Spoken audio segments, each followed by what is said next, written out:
पाश्चात्य काव्यशास्त्र में अंतर्विरोध और विरोधाभास महत्वपूर्ण टॉपिक हैं। अंतर्विरोध और विरोधाभास वास्तव में अलग अलग दो परिभाषित शब्द हैं, किंतु मार्क्सवादी विचारधारा के विकास क्रम में अर्थगत सामंजस्य के कारण दोनों शब्द परस्पर जुड़ गए हैं।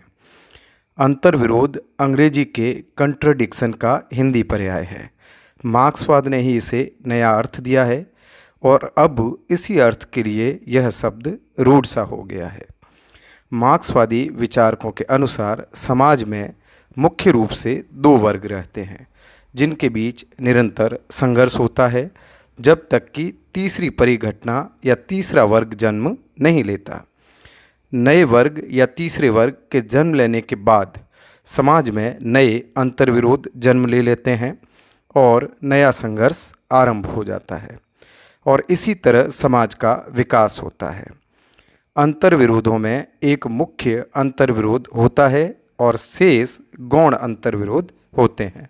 समाज को बदलने और एक बेहतर समाज व्यवस्था के निर्माण की आकांक्षा रखने वाले लोगों को इस समाज के यथार्थ का विश्लेषण और मुख्य तथा गौण अंतर्विरोध की पहचान की ज़रूरत सर्वाधिक महत्वपूर्ण है, क्योंकि इसके आधार पर संघर्ष की दिशा तय की जाती है। संस्कृत साहित्य में विरोधाभास एक अलंकार है।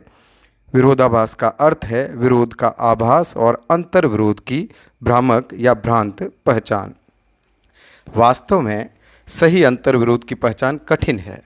स्पष्ट तौर पर अंतर्विरोध और विरोधाभास मार्क्सवादी आलोचना शास्त्र में इस्तेमाल किए जाने वाला अपेक्षाकृत नवीन पारिभाषिक शब्द है। अंतर्विरोध और विरोधाभास की विशेषताएं।